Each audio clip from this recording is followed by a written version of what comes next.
Assalamualaikum warahmatullahi wabarakatuh. Salam sejahtera bagi kita semua. Shalom, Om Swastiastu, Namo Buddhaya, Salam Kebajikan. Perkenalkan, nama saya Olivia Dewi Safira Syubelan dengan NIM 210-211-602-863 dari Offering C. Di sini saya akan membawakan materi sastrawan dan proses kreatif, kegiatan sebelum menulis.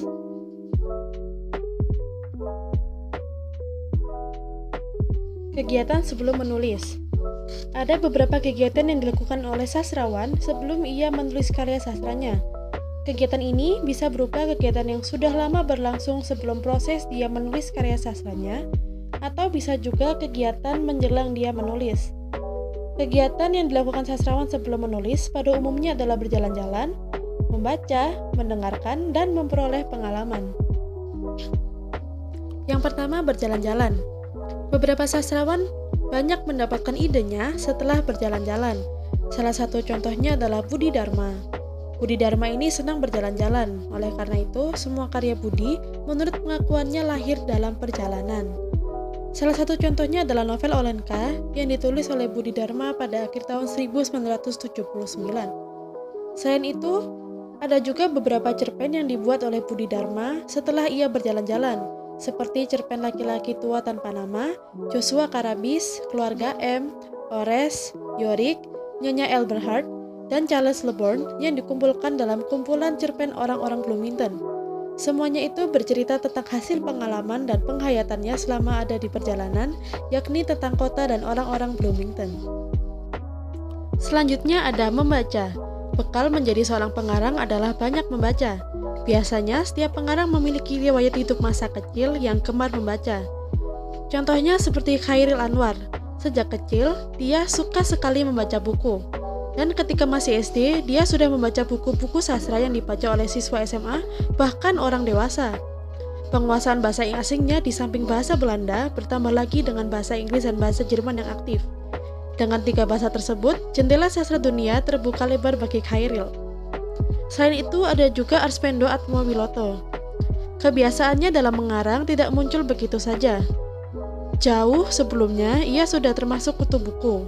Ia membaca buku apa saja, dan di setiap persewaan buku, ia terdaftar sebagai pelanggan. Ini semua adalah latar belakang modal yang luar biasa. Tanpa banyak membaca, keinginan Arsvendo menjadi pengarang tidak akan pernah terwujud.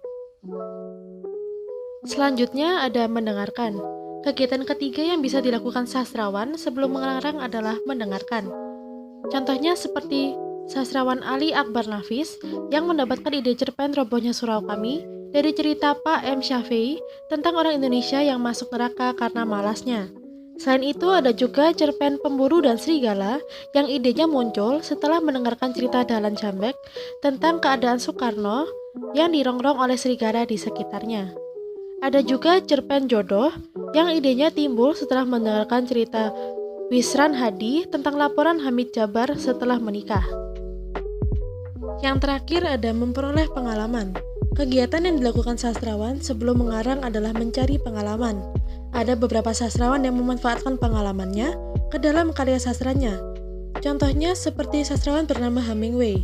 Novelnya yang berjudul Pertempuran Penghabisan, ia dapatkan dari pengalamannya pergi ke Spanyol dan ikut berperang di sana. Lalu ada novel berjudul Salju di Kalimanjaro yang berisi pengalamannya pergi ke Afrika dan berburu binatang buas di sana. Selain itu, ada juga novelnya yang berjudul Orang Tua dan Laut yang ia tulis berdasarkan pengalamannya pergi ke Amerika Latin dan hidup sebagai nelayan di sana. Ada juga sastrawan Indonesia bernama Arsvendo Atmowiloto yang menulis novel berjudul The Circus tahun 1977 berdasarkan pengalamannya yang ikut rombongan sirkus keliling.